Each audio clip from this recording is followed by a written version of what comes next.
when I was a postdoc there, and I think you were doing your master's at the time, I believe. And so it is a pleasure to have Jeremy here and be able to collaborate again. So Jeremy's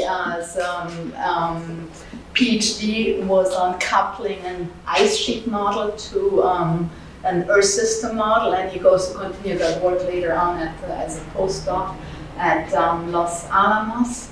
And after this work, he decided to go into the private sector. He is actually now with Associated Engineering, where he develops or helps to develop climate adaptation plans. So, but today we'll hear again about Jeremy's work on ice sheet modeling.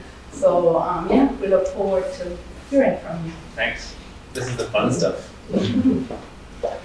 Yeah, thanks, Kirsten. So this is something, just kind of a pretty general talk, and there's some nice pictures in here too. It's a talk on this task that I was closely associated with for a long time, and still am, through this kind of thing, and I'm still working in this realm, even though I'm kind of now in a different gig.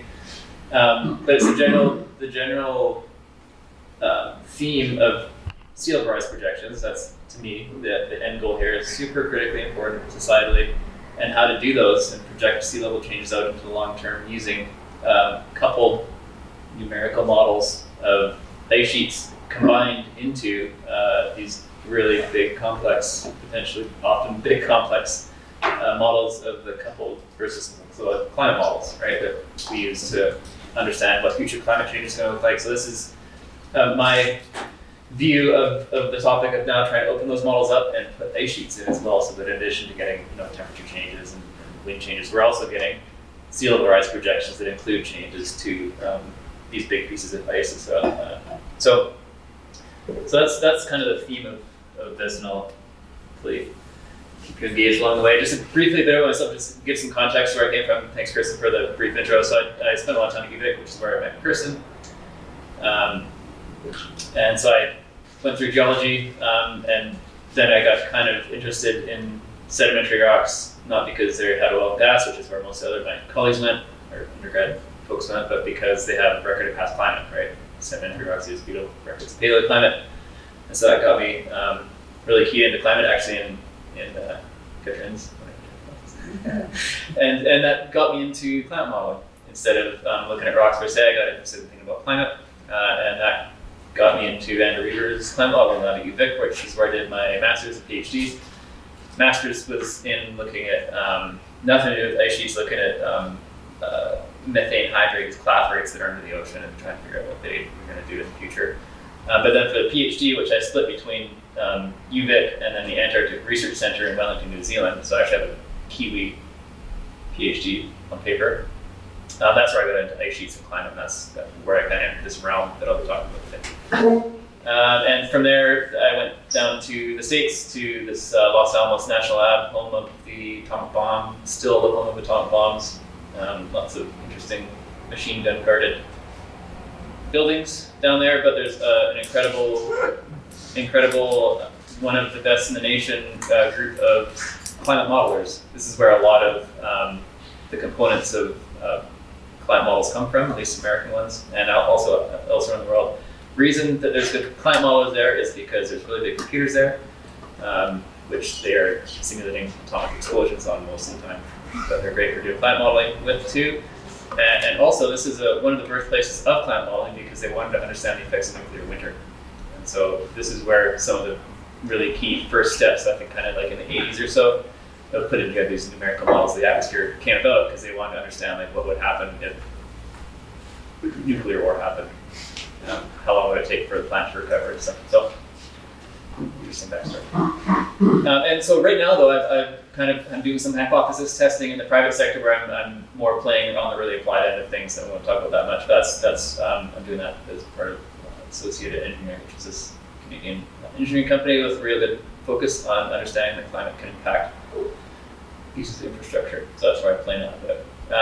But I'm adjunct here, Colorado too, through connections I had to that crew working with CESM. And I work as well in the climate space, getting minor interactions are really awesome. I enjoy them with these UN reports and reviewing stuff like that. So I'm still trying to play in the academic space, even though I'm really thinking day to day level engineers. So some context of where I'm at. Okay, so these are the questions that that I want to try and answer in this talk. And some of these questions, some of you may already know totally the answer to, even more than I do. But I think stepping through these just gives a good overview of ice sheets and how they sit in the climate system, and how we can potentially combine climate change and ice sheets to understand future sea level changes. Okay, so again, some of you will know absolutely the answers to these. But what are ice sheets? It's good to just establish the basis here. We've got glaciers. These are, I think these are both from BC, glaciers and ice caps. Those are big pieces of, permanent, relatively perennial, at least, pieces of ice that sit on the land. And ice sheets are kind of like really, really big glaciers that have more or less run away to cover the entire continent that they're on, and even some of the surrounding ocean. And so the big ice sheets on the planet today, which will kind of really be the topic of most of this talk, are the Antarctic ice sheet down on the South Pole, and the Greenland ice sheet up in the Arctic. And I never missed the opportunity to show some cool pictures of ice sheets. I think that they're just the craziest things out there. This is I think the South African research station somewhere, I can't remember where in Antarctica, some in Nunavut in the middle of massive ice plains. So if you were a glaciologist from South Africa, chances are you might spend time living on top of this amazing spot surrounded by just vast fields of ice, right? These are huge, huge features. This is jumping up to Greenland, and this is one of the largest outlet glaciers on Greenland, and just massive, right? These are huge, huge features on the planet that are dumping huge fluxes of water in very unique ways into the ocean. Here's a little zoom in of that same glacier, Yakov 7, and I'll give you 5 seconds to find a helicopter. It's huge, right? I mean, this thing is massive. It's just an incredibly big part of the Earth system. So from my handy side, these are some DEMs of both the ice sheets. So Antarctica on the left, and Greenland on the right. They're really unique features on the planet. For a few reasons, Antarctica is the highest, driest, coldest continent on Earth. The interior plateau is like consistently well above 3,000 meters above elevation. A lot of it is above 4,000 meters elevation. Is anyone here been to Antarctica? Cool. Okay. Preaching to the choir, but really high, really dry, and same for Greenland as well. What strikes me too is that these are really analytically shaped continents.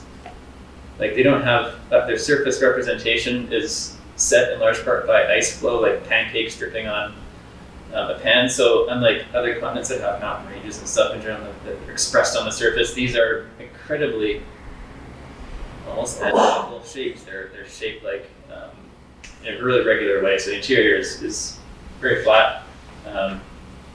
The surface expression, anyways, I think it's just neat to reflect on the expression of these continents on the surface relative to other continents. But if you take the ice away, this is our best estimate of what the subglacial topography of both ice sheets looks like.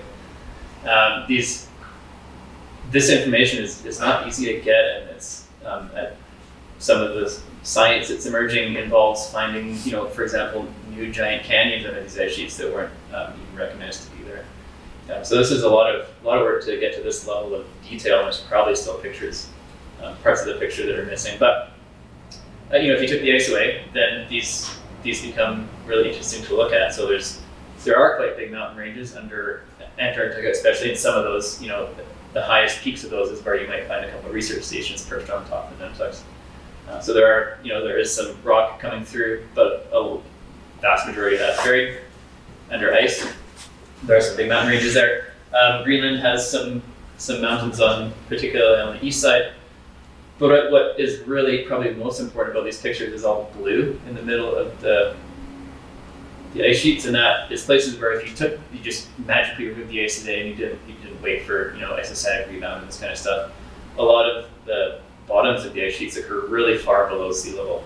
So these are kind of like, in many cases, especially Antarctica, like an ice cube that's sitting in like half a cup of water. So it's not entirely up on land. It's actually sort of partially submerged.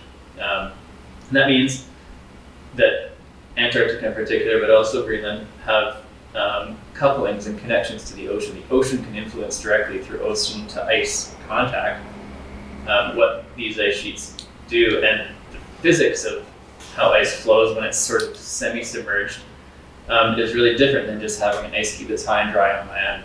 And so there's some really complex dynamics that come to rise, and especially for Antarctica, I would say, because the thing is kind of sitting in some water. It's not a high and dry land glacier.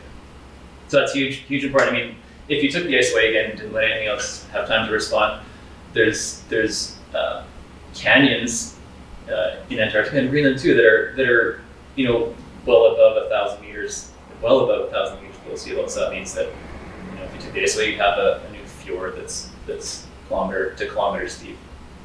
They're really unique. So can you theoretically take a boat all the way through Greenland? Yeah, I think with Greenland, if you whipped all that away, you might be able to see. You might need to navigate carefully in here. But I think some of you guys might know I don't better than it. I think you can sneak in here. So yeah, if this magically happened, you could probably drive over again. As an aside, there's so many asides here, but a really interesting study I forget who did this, it was a while ago, but they were trying to understand when this was ice-free, and they tried to get at that by looking at, I think, like diatoms or some, sedimentary record of diatoms or plankton or something like that out here, and then out here, and they tried to assess when this was open enough for a direct connection, and so they were using like genetic markings of, probably not even getting this closely right, but how similar this and this were at the same time, to estimate when the signal could go through there versus having to go all the way around. They were trying to time ice sheet loss by the connection of the marine seaway through West Antarctica. I don't know if it was a paper. It was really cool. So we've been able to try and use that linkage to understand. So. Okay, here's you can see it. Here's the Earth. Beautiful. I love this image, cloud-free image of the Earth. Greenland at the top, and it's all projected weird. So Antarctica is at the bottom, all spread out. This Mercator projection or so. But these ice sheets are really cool and interesting academically, but they're also hugely important societally because they are capacitors of a huge amount of sea level. And so if you were to magically remove all of Greenland, it would raise sea level by something around 7 meters or so, globally on average, with some important regional variations. That's like about as high as that house. So all the coasts around the world on average go by about that. And if you removed Antarctica, or let Antarctica go into the ocean, all that mass goes into the ocean that's above flotation. The sea level will go up by like not too far below the bottom of the landscape bridge, I think 3 meters below the bridge deck. So it's a huge amount of sea level that these things contain. That's not to say this is all going to happen tomorrow or anything, but it's really remarkable, right? Like these are even very small changes to these volumes have really significant implications for people, all hundreds of millions to billions of people who live around the coastline. This is a plot I put together. The details, I'm sure, aren't exactly right at the regional pace, but this is just a global elevation map, and I tried to lay in what would happen if all this ice that we have today went into the ocean, and the red areas are places that would become like new ocean. So, of course, Florida disappears in this case, but there's some remarkable changes to global coastlines if you magically got all this ice to just go into the ocean today. And this is not totally unprecedented because we had about 120 meters lower sea level about like 15, 20,000 years ago at the peak of 20,000 years ago, something like that, at the peak of the last glacial maximum. So when we had, a kilometer ice above our heads right here, and many other places on the planet, sea level was about 120 meters lower. That's a huge amount of sea level. It's moving mass from water onto land, the big ice sheets of the last glacial period. And sea level then, if you took just 120 meters off of the sea level, would look something like where the Greenland is. So you had, of course, you had the Bering Land Bridge. You had land connections through here. You had connections across here. These are all actually probably pretty important for anthropology and human migrations. Anthropologists, I believe, are donning scuba gear now to find settlements that today are buried under a ton of water, but back then were potentially exposed. So big changes to sea level is not an unprecedented thing in even like really recent Earth's history. And so to make it society relevant, this is a map of population density. And it's not an exact one, but you flash back, and I've done this for enough time. And this enough, you flash back and forward, and you just immediately see the relevance of trying to understand sea level changes into the future, not into that far future. A couple centimeters, a couple tens of centimeters, a meter, is more than enough to cause just profound changes to where people live on the planet. These are just a few examples of mega cities. You probably recognize some of them. And you can see where the ocean is. It's like right there. So as a concrete example of this, a couple months ago, SF San Francisco Airport just budgeted for $587 million for that one facility. This is where I'm coming from my engineering standpoint now, to protect against 1.5 meters of sea level rise. So 1 meter sea level rise plus another 50 centimeters of storm surge. That's $391 million per meter for one relatively medium-sized airport on a global scale. And so there's just huge implications for not a lot of sea level rise, especially when you go back and look at how much is actually out there. So frankly, I don't think it's hard at all to justify doing research on ice sheets, because it has huge implications for how we operate on this planet. Okay, so how is sea level rise been changing? These are pretty recent measurements, and we have, I think, a really good sense of measuring directly what sea level is on the global average. This is from satellite altimetry and tide gauges and complex combinations of these types of observational data.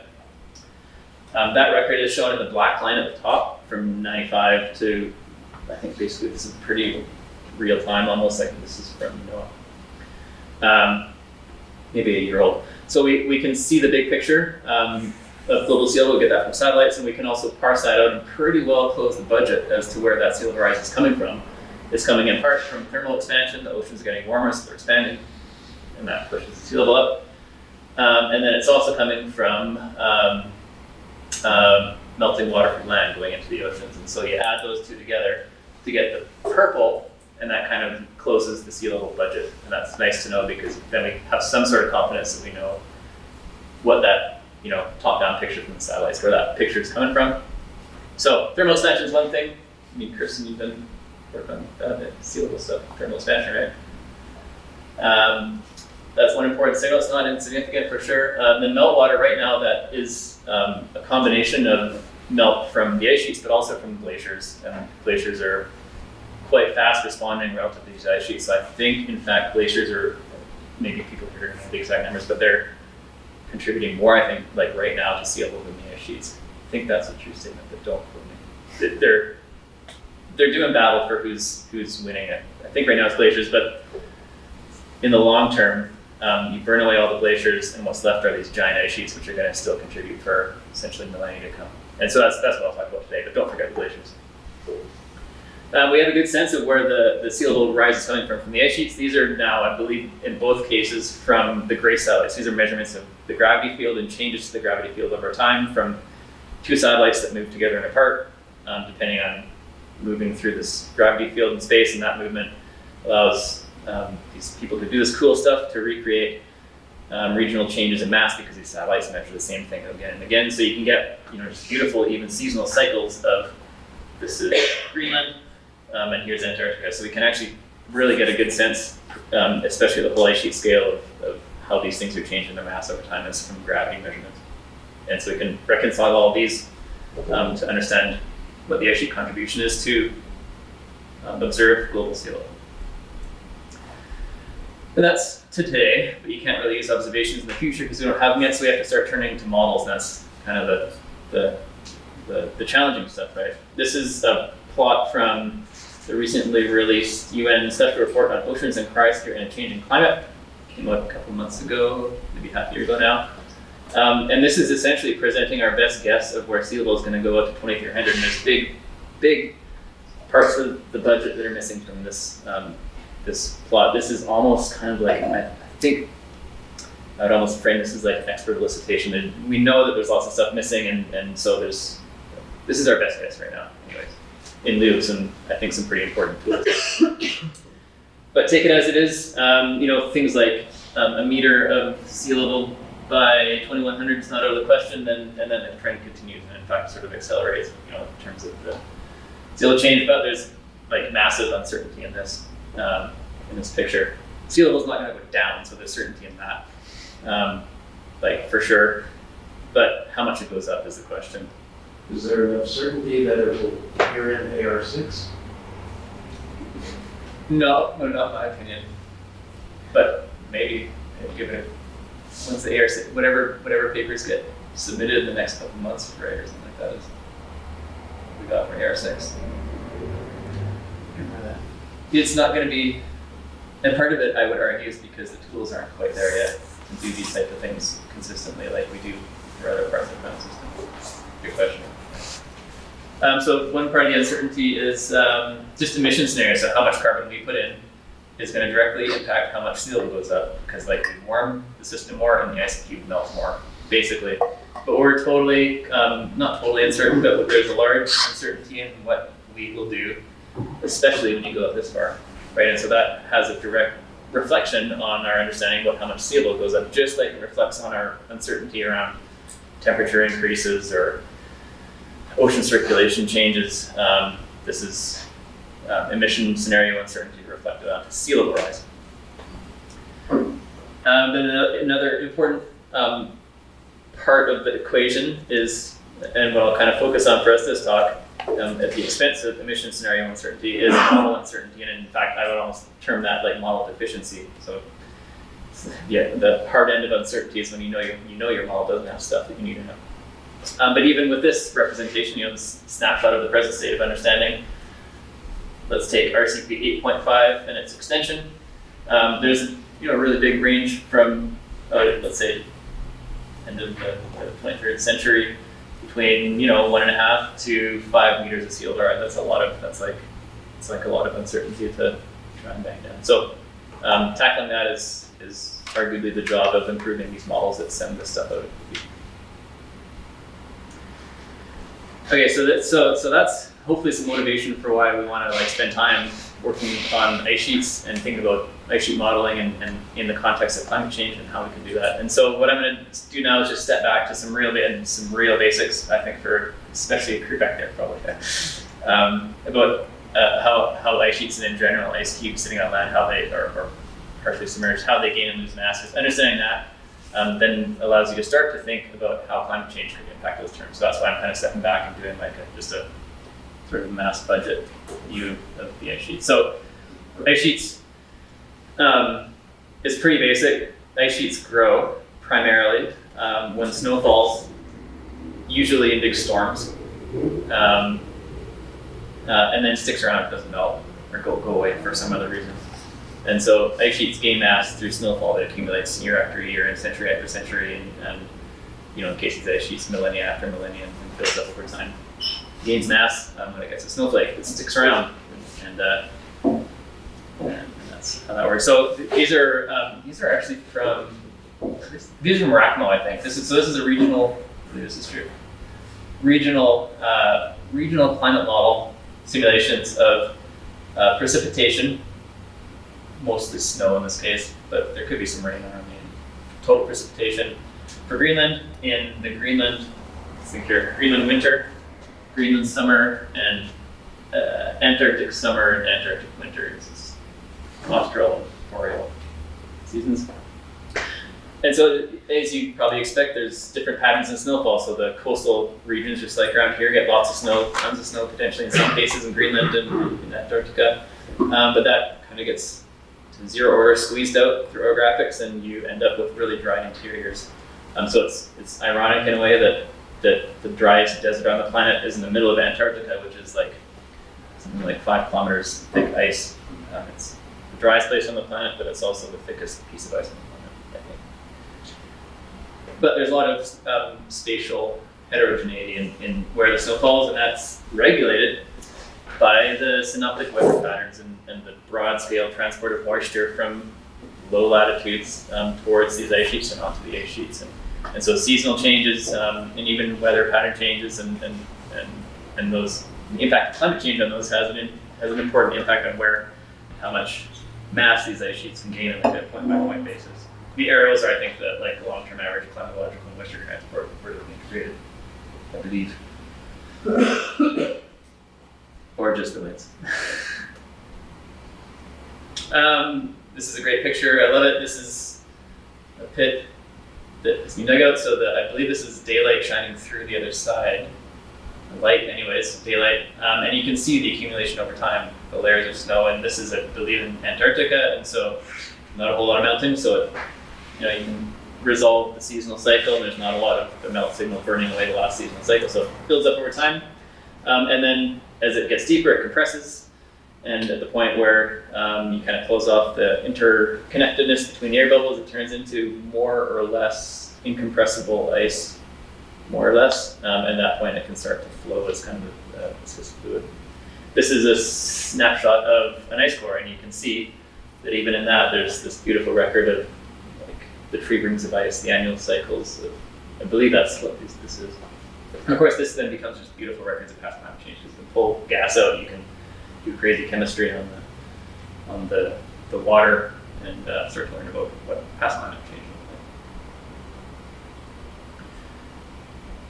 looked like. And so once ice forms, it's compressed through snow, firn to ice, then it can start to essentially flow under the force of gravity. And this is great pictures of those velocity fields now that we can get relatively recently, I think, in time through remote sensing and stuff. So these are taken from space and doing complex particle tracking and stuff that I don't know anything about. But you get these incredible pictures of how ice flows over time. So these are continental scale features that are moving, in some places where the ice is floating on the ocean and coming out in ice streams up to, kilometers per year. So these are giant land masses that are actually creeping around over time and moving. So they're really unique, I think. I'm always amazed when I look at these pictures and consider how actually active these giant glaciers are, and how rich and varied the ice dynamics is of these giant glaciers. Okay, so the ice sheets gain mass through snowfall, and that compresses the ice, and the ice, I'm absolutely simplifying it, but it moves around under its own weight primarily, and that's big simplification of ice dynamics. And then if there was no ice loss, that piece of ice would just grow and grow and grow over time, and it would take over the world, which kind of, maybe in some water periods, it kind of did, actually. But today, these ice masses don't grow over time. They kind of hit some sort of equilibrium because they're able to lose mass in a couple of different ways. First one is surface melting. So it's cold up high, but around the edges of these ice sheets, especially in the summer, it can potentially get to the point where the seasonal snow melts, and then it hits the ice, and the ice actually melts. It's flowed out from the interior. That's called the ablation area or ablation zone. This is a picture of summer on the Greenland ice sheet. I'm sure some people have been to Greenland too, I'm guessing. Okay. Really cool looking spot. And so these are features, seasonal features of the Greenland ice sheet ablation area, which is pretty narrow. You can see it in red. Around the edges, it doesn't cover the whole ice sheet for sure. But it melts away seasonal snow and starts to melt ice, and that's the way that, of course, when this ice runs off into the ocean, the ice sheet as a whole loses mass. This water doesn't just flow over the surface, it tends to dive into these big holes called moulins and flow underneath the ice sheet, and that has actually some important implications for how the ice flows. This subglacial hydrology system is really unique and complex. But the main story here is that this is one way that ice sheets can lose ice, particularly in Greenland. Another important way for both ice sheets, but particularly for Antarctica, is melting of ice under these floating parts of the ice sheet, which are called ice shelves. You can see them picked up here. So relatively warm ocean water, like as in not at the exact pressure dependent freezing melting point, can get in there, and if it has some energy to spare, it'll pass that and melt some of the ice at that interface. And that's one way that directly that ice can be lost from the Antarctic ice sheet. The other way, I should say, there's, for those of you not familiar with ice shelves, they're incredibly massive things. This is like 1,000-kilometer wide portion of Antarctica that's floating, and there's a 1,000-kilometer wide cave under that thing that ocean water is circulating into and out of. And so it's really remarkable and pretty much really poorly unexplored part of the Earth system that has important implications for climate change. That's just a picture from the front of the Ross Ice Shelf.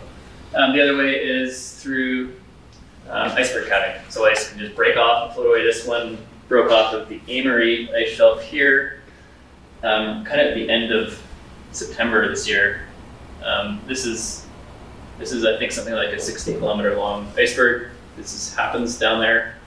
And so this is a way that the ice sheet as a whole loses mass. That iceberg goes away and floats away and eventually will disintegrate or melt somewhere out in the ocean. So again, this is 101 mass balance of ice sheets, but they gain ice sheets primarily through snowfall.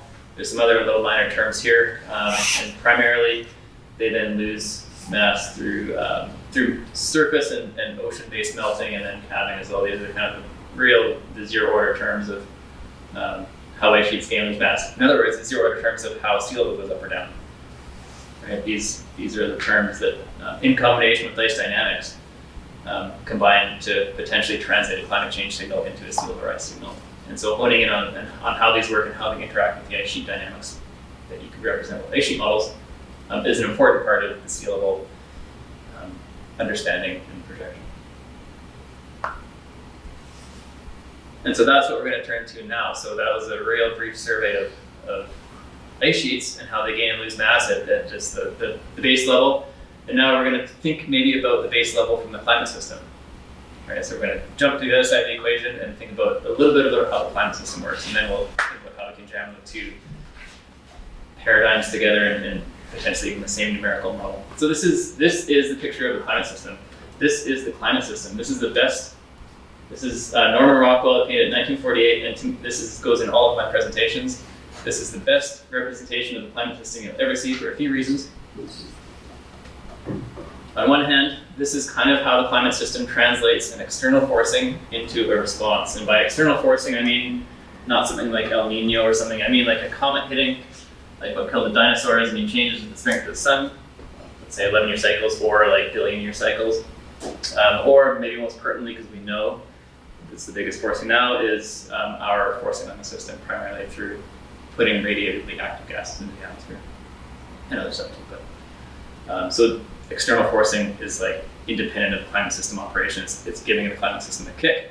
And that kick, let's take, well, most of these actually, starts at the top of the atmosphere, and the top of the atmosphere and the radiative balance of the atmospheric column talks to atmospheric dynamics, and it talks to the ocean surface, and that talks to the circulation, it talks to land surface, it talks to biogeochemistry, it talks to the carbon cycle. There's a whole lot of complex conversations which ideally are captured in climate models that have to be undertaken before that kind of signal ends up at the ice sheet, right? So there's a lot of stuff that goes on that has to be captured to translate that external force into an ice sheet response. The ice sheet in this case is this nice old lady.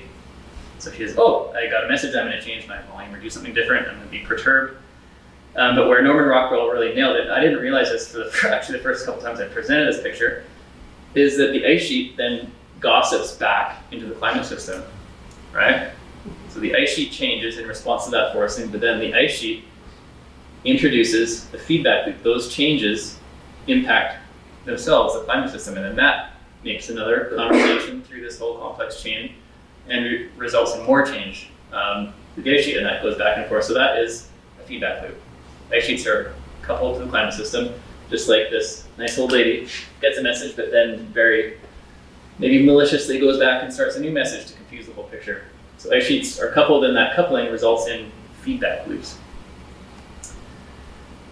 And we'll talk a bit about some examples of those feedback loops. Maybe one thing to note is I don't think we probably have a good picture at all of how feedback loops are, operate quantitatively, and I think we're probably missing understanding completely of other important feedback loops in the system. So there's a huge amount of work here to understand this two-way conversation between ice sheets and the climate system. Feedbacks in general are a topic of climate science in general, because they occur sort of everywhere. They regulate things like El Nino and other lots of important responses to the system. But you can cast ice sheet climate feedbacks in this sort of general feedback structure, where if you had a system with no feedbacks, you would give it a kick and the ice sheet would respond. That's like saying there's no talking back here. But if the ice sheet responds in a way that amplifies that forcing, you have a positive ice sheet climate feedback. So the same kick gives a bigger response than the reference system. But you can also have negative feedbacks, kind of like dampening feedbacks, where you have a kick, but the ice sheet does something that kind of buffers against the response of that kick, so the system becomes less responsive to changes. It's really kind of directly analogous to climate sensitivity and feedback controls on climate sensitivity. Right, so you can really cast ice sheet climate feedbacks actually in this paradigm of climate feedbacks that we've talked about, the community's talked about for, let's say, decades now. This is an important part of the system, and ice sheets are no exception. And so, like I said, there's the ice sheets. I think the ice sheets are the most coupled component of the entire climate system. If you break it down to oceans, atmosphere, land, sea ice, I'm missing one there. Ice sheets talk to every other component of the system. They talk to the ocean, they talk to the atmosphere, they talk to the land, both the surrounding surface, but also the solid earth underneath, solid earth. And so all of those conversations have the potential for feedback loops to develop. And so for me, getting into this, the way I had to step back, I helped develop this picture, was just to step back and start to disaggregate all these complex feedback loops, which talk to themselves into different families of feedback loops between the ice sheets in the atmosphere, ice sheets in the ocean, ice sheets and the earth beneath it, and then even, although it's not a ice sheet climate feedbacks within the ice sheet itself, dynamic feedbacks. And you can start to parse out the different feedback loops and start to try and understand them in some sort of isolation, and then build up a better picture of how they all combine to generate a whole ice sheet response to an external climate forcing like comet, or changes to the strength of the sun, or our forcing that we're giving the system today. And there's examples that show, especially in modeling studies, that these feedbacks are important, not just on really long time scales, but even on decadal and century time scales. Feedbacks play an important, non-trivial role in how much ice is gained or lost in response to an external climate forcing. And there's great examples of those out in the literature. There's some fantastic thinking in that regard. And I'm not going to dive into them in total right now, but together they do argue, I think, that it's necessary, I would say it's necessary, for robust sea level projections to use coupled ice sheet Earth system models to get past and or future climate change understood, because without those coupled models that include these conversations, you're missing a big part of the picture, potentially. And this is really a motivation for rapidly accelerating work at climate modeling groups to try and start talking to glaciologists, get the same language for one, and then start to build in ice sheet pieces of land ice in general into these coupled climate models, so this kind of thing can be tackled. Okay, so that's climate system 0.0. Now let's turn to the model world, because this is kind of where we're ending up in this talk, is how do we develop these types of models, and what does it take to develop a coupled ice sheet climate model, ice sheet system model. Yeah, that's not what we're talking about. We're talking about this, a simplified representation. This is from the dictionary. Usually mathematical, that explains the workings of a real world system, and that's totally great. That actually is what we're doing, is trying to make a simplified representation of the real world. That's, in a nutshell, what a global Earth system model is. It's always going to be simplified because we can't simulate every last atom and that, but the goal of these models is to recreate that system as well as we can, given what we know about it and the tools we have available. So this is like an amalgam of observations. Like just because it shows how complex the system is. I think the colors on the ocean are chlorophyll or something. You can see the sea ice grow back and forth. So this is kind of a snapshot of all the components and things we want to capture in climate models or Earth system models. And you can break it down into, the basics: atmosphere, ocean, land, ice. In this case, ice isn't just glaciers; it's sea ice, it's lake ice. Permafrost is important. So all the cryosphere components of the system. Biosphere is a hugely important control. It controls a lot of things from albedo to roughness to the carbon cycle. And then the last thing that these coupled models is like a key part of it is capturing the couplings between these different components and how they evolve over time and in space and time. And so that's a simplified schematic of these models, which try in reality to capture that type of complex behavior over there. And really for full-fledged climate models, you would be hard pressed to tell whether that was from a climate. Well, you might be able to if you knew what you're looking at, but they really are amazing when you run them. They're kind of miracles that do an incredible job of trying to replicate reality. This is, how it's sort of done. You break the model up into a bunch of discretized pieces, numerical modeling, and hopefully you can get those pieces smaller so that they have more fidelity at small scales, but sometimes you can't. And you represent all the important aspects of the physics and the chemistry and in computer code. That's CDSM. I just randomly grabbed some code. So it's these climate models, and those of you who work with them know it's just a pile of computer code. This is Fortran. So they're written a lot of, and then you run those on really big computers. And the smaller you try and get those Legos, and the more processes you try and include in the model, the bigger computer it is that you need. And really, there's some pretty obvious cases now in the climate modeling world where this is the limitation on understanding. It's not the code or the conceptual understanding. We just don't. I come from Los Alamos National Lab. I played on the biggest computers, in the States at least, that aren't classified, and we use a lot of computing. We're still hoping to get finer resolution. Think of under ice shelves, for example. Okay, so here's a classical, traditional climate model. It's got these components coupled together, and they're validated, and they run look something like the real world. And the trick here is to pry that whole framework apart and jam in a whole new component to the system, not just a minor addition to one of these components, but a whole new coupled component into that, that code has been developed over 20 years. It's become pretty ossified, and it's a challenge of breaking that apart and making ice sheets play in there. But you can conceptualize that, do that, and you want to conceptualize that in terms of course, the ice sheet dynamics, but then how it interacts with the rest of the system. You can parse that out a bit. You can think about how the ice sheet interacts with the land model, which typically drapes over top of the ice sheet model, and controls things like snowpack. How that grows and shrinks and contributes to ice sheet surface mass balance is one coupling. And I'll pause there. And it's a good problem to have is that because a lot of the stuff in the climate modeling world tends to be pretty new these days.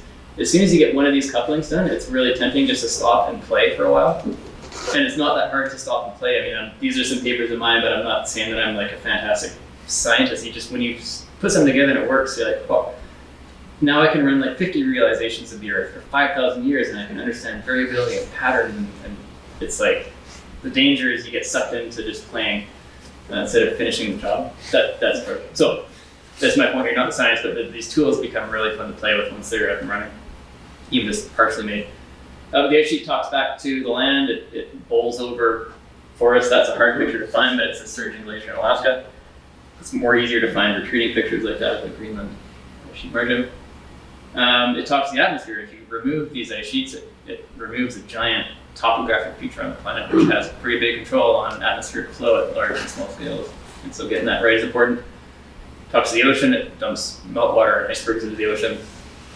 And then, of course, the ocean talks back to the ice sheet through melting and regulation of actually ice sheet dynamics by melting and buttressing and things like that. So all these are the couplings, the new couplings that have to be developed in this numerical modeling framework to jam ice sheets in. You have to crack it open and make all these new couplings and then close it up and hope that it actually runs when you press the big green button. But if it does run, it becomes super powerful because then you can do that. And out of that nice black box, you get that. And that's a real goal of this type of work, which can be really challenging, sometimes frustrating, but this is the holy grail. We can force it with what we're going to do in the future, and all the feedbacks and interactions are captured, and out the bottom end comes the ice sheet and glacier potentially contribution to sea level, in addition to the hysteria. So that's why we do it. There's lots of challenges I won't get too into. The technical development needed to put a new component into an existing coupled climate model framework is not insignificant. I can attest to that because I've worked on this for a number of years now, and it's not a simple matter particularly to do that. There's big challenges in, for example, spinning up and equilibrating the model, because ice sheets have very long response times with the whole ice sheet scale that blow away the response times of the rest of the system, like carbon cycle, deep ocean. So spinning these things up, which is computationally expensive, becomes challenging. You need tricks to do that. And then model bias and uncertainty, which all global Earth system models have, all models have, period.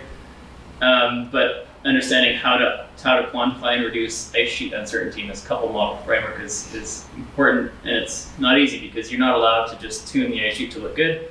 You have to tune the system to make the ice sheet look good, and tune it in ways that are realistic too. So doing that is an emerging field, I would say.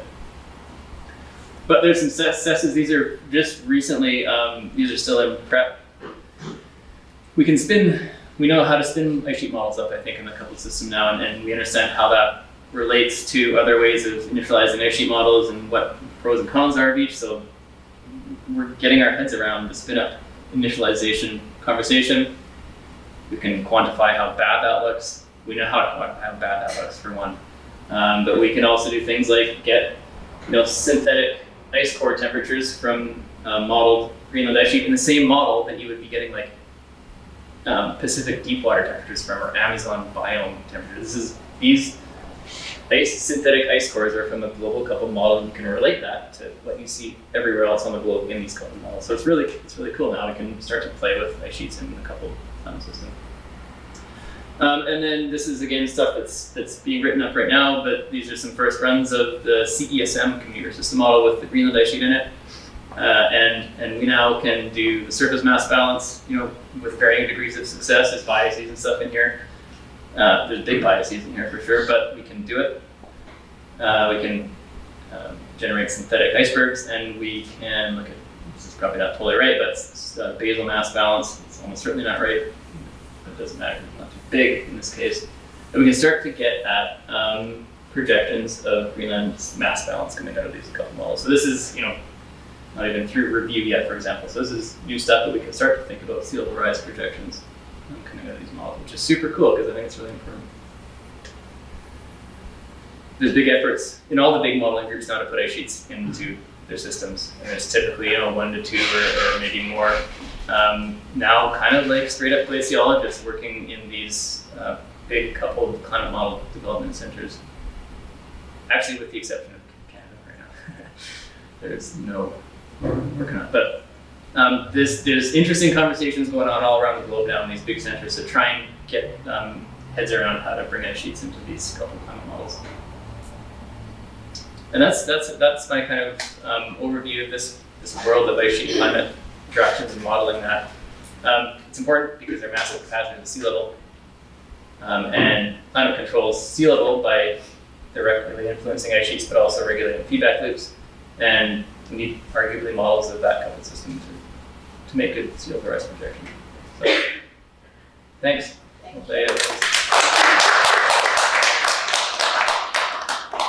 Good, so we have about 10 minutes for questions.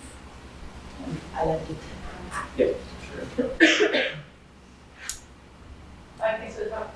Can you comment a little bit on the timescales of place-wise static adjustments in Greenland and the future scenarios, and clarify whether the thinking is correct that we've got dynamic and surface mass balance contributions, and we've just passed 50-50, and now it's going to be all surface mass balance in the future, and we don't really need to worry about dynamics so much because the isotopic interactions have a limited lifespan. Yeah, for Greenland. For Greenland, Yeah, and I don't know. So the logical conclusion that I come back to, which I'm not sure is the best visual here, but you take Greenland back, to just being ice caps on the eastern mountains, like you just burn it away. That is going to involve the gradual retreat of contact between Greenland and the ocean. So right now there is contact there, and it's important. But somewhere in there, that retreat, that contact, just physical contact of ocean and ice goes down. And so that's what I think about sometimes is on the long time scales, that's the case for sure. When you retreat up there, eventually it becomes totally land based. But there's some sort of transition where there is the ocean influence of Greenland. I'm thinking back to Tim's question too, and I mean, Yeah. I looked at the subdivision map, there's a huge area below sea level, but the thinking I understand is that, okay, that's gonna bounce up. But let's suppose these canyons in the Yakima or something connected to that huge area below sea level, and you had rapid retreat, then is there any chance that water gets in there and we've got this, marine ice sheet in the middle of the continent that exerts an influence? I mean, I don't hear people talk about that, so I assume that that's not gonna happen, but. Well, I reflect against Antarctica maybe. Like Antarctica is just, it's not these little fjords that can kind of snake in, which, you can only jam so much ice through those kind of systems, even if you have all the instabilities operating at the front, for example. And I think there's some papers like trying to maximize the flow out of those fjords in Greenland. I'm trying to think of that, but to try and get like an upper bound on how marine Greenland actually is. And there's that component, but compare that to Antarctica, where it's not just these little fjords, it's 1,000-kilometer wide basins that drop. It's like new Mediterranean oceans. That somewhere around, Greenland is way less marine connected, I'd say, than Antarctica. But I'm not really answering your question at all. It's a challenging one, and the trick is, well, getting back to these kind of models, we don't even come close in the global ocean models, for example, to resolving the fjords of Greenland. We can arguably start to get the Antarctic stuff, but even that's hard. So, that's like one of the big problems one of the big challenges of thinking about in these types of models. You can potentially be missing pretty important stuff.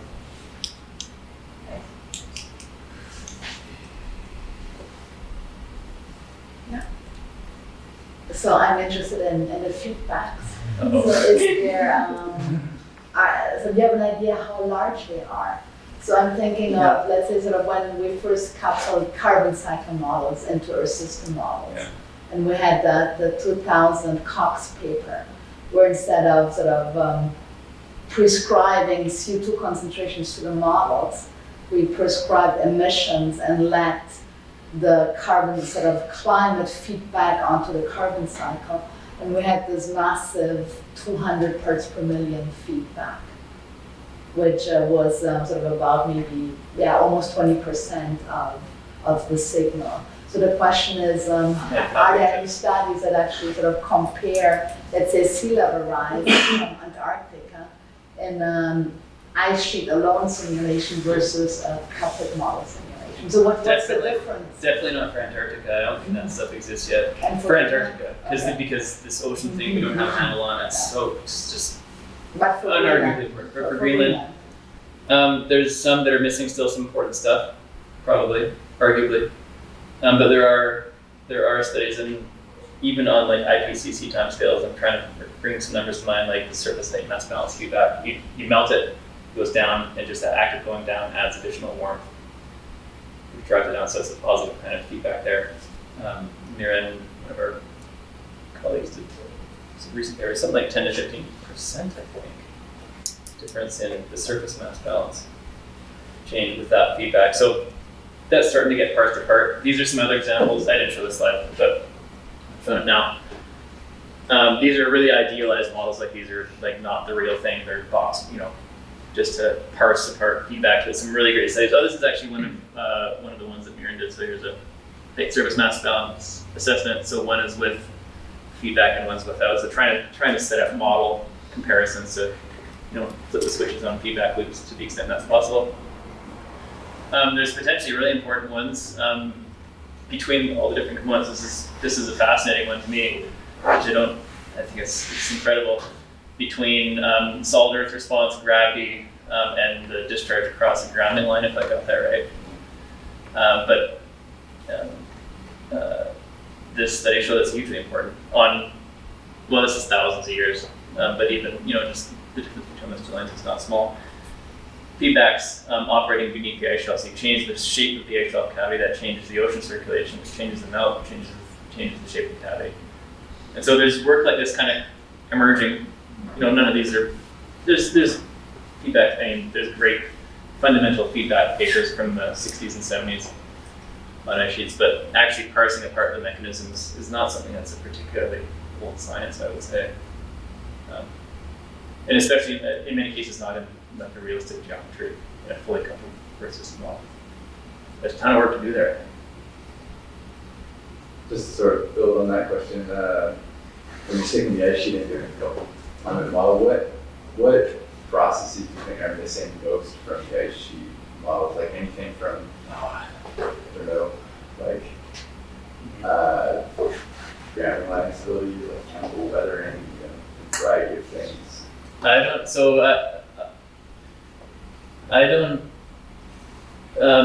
There's people in this room that are probably way better answer that to me. In the coupling sense of things, I'll be honest, the ice sheet models to me are a bit of a black box. They move, and that's great, and making that movement appear to the climate is sort of where I'm at. So, and people here could sure add these questions, but some of the grounding line dynamics, buttressing, which is kind of a coupled process itself, it's controlled by climate. Like ice sheet behavior. To me, what's fascinating, I don't really understand it all. Besides, I think it probably exists as like ice sheet weather, like ice sheet internal variability. What's that? But understanding that's maybe important because if ice sheet weather operates on like 100-year timescale, I'm kind of making this up now. Then we have to parse that out if we're looking at sea level change. It comes from force change versus just quote ice sheet internal weather. Great question. But I think in the context of developing ice sheet models inside a couple models, all the other components of the coupled model system also are in the same boat. Atmospheric modelers are always improving their atmosphere model. Ocean models are always improving, and so ice sheet models are always improving too. So from the glaciological community, you can probably identify things that you think are limitations to how well we understand ice sheets. But then when you stick them into these coupled climate models, do you see other things that maybe glaciologists don't see as being important coupling agents that we're not really understanding? Yeah, just in terms of that interface, it's the big elephant in the room is just ice-ocean interaction, like ice-ocean interaction with like what happens around the coast of Antarctica and how that influences ice dynamics. Is just it's a combination of really complex ice dynamics, as I understand them, but also really complex oceanography and coupled system behavior, and that they all come together to talk in this really poorly observed interface has hugely important consequences for how Antarctica responds. If I was to think of one, it would be that. Which is a great place to be working, really. Yeah.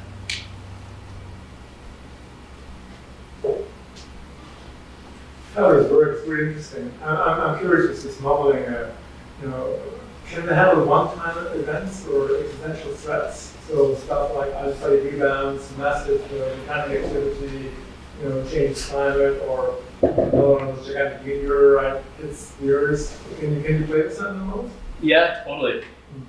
Yeah, you can do whatever you want. In fact, like when I was doing my PhD one time before Christmas, I just turned the sun off and set the model started, and I came back after Christmas and learned about what would happen if you turned the sun off. So these are incredibly powerful laboratories for understanding how the Earth system works. You can hit it with a comet, a representation of a comet. You can blast off a volcano.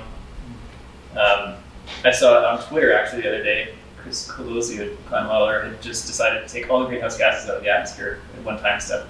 And what happened? So they're labs where you can just do whatever you want. You can change the rotation of the Earth. You can make the Earth twice as big. And so they're fantastic. Or you can make 50 parallel Earths and see how they evolve, with respect to their internal variables. They're very powerful tools. And if you have climate ice sheet questions, they become very powerful tools for exploring that. Yeah, beyond just doing greenhouse gas projections, RCPs, they're really cool.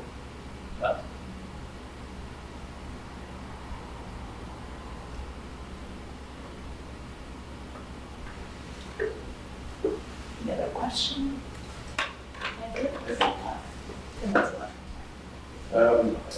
It's really a policy question related to the essential price screen report and APCC. So your client in San Francisco Bay would probably like to know that they're throwing away hundreds of millions of dollars.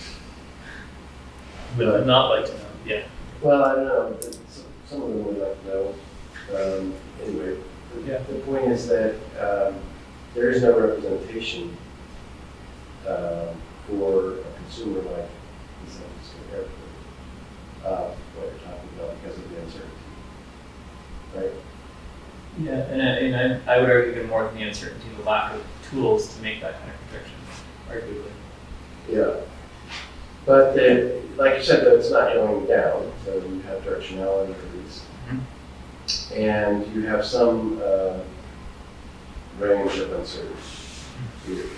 You have some confidence bounds that you could discuss. Yep. And do you get into that at all with a plan like the San Francisco? Well, so that wasn't a client of ours, but I'm sure they did, and the city of Vancouver does. And in general, it's a conversation that comes up around all climate change and adaptation planning because all of that is informed by uncertain futures. This has to be really uncertain relative to the other stuff like temperature, but so in my experience now, informing that kind of conversation involves speaking the language of risk assessment. And so you have to impress upon them that they don't get to have like one number that represents the future. There's a range. Maybe there's some likelihood if you can wave your hands around that. Temperature, well, in some cases you can't even temperature because there's uncertainty from emission scenarios which are arbitrary. That's another story. But you have to frame it in terms of how much risk you're willing to take. Well then, if not much, you use the end. If you're okay with some risk or you can adapt in time, don't spend $1 billion. It's a hard conversation actually. It's like one that's impacting literally billions and billions of dollars now. Just $500 million for one airport alone. So it's hard conversation. I mean, I've seen models for Vancouver here, and they're estimating that by 2100, YVR will be underwater. Yes. Yeah. And that's spend $7 billion to raise it. Right. Yeah. As I know for a fact, we've been approached by big blueberry farmers over on the other side of the bridge. They're actually thinking about building the land up because they're aware of the fact that so it's very substantial stuff. Which is why stuff like this is important. You nail this kind of science and get these tools down. I think it's has real consequences for financial consequences. Health, disaster. Yeah, I'm impressed and I'm taking my time out to get on a soapbox. Climate change is not just a joke. Like there is some major consequences. Just inconceivable. Yeah. Good place to be if you're studying anything to do with climate. It's fun stuff. Okay, good.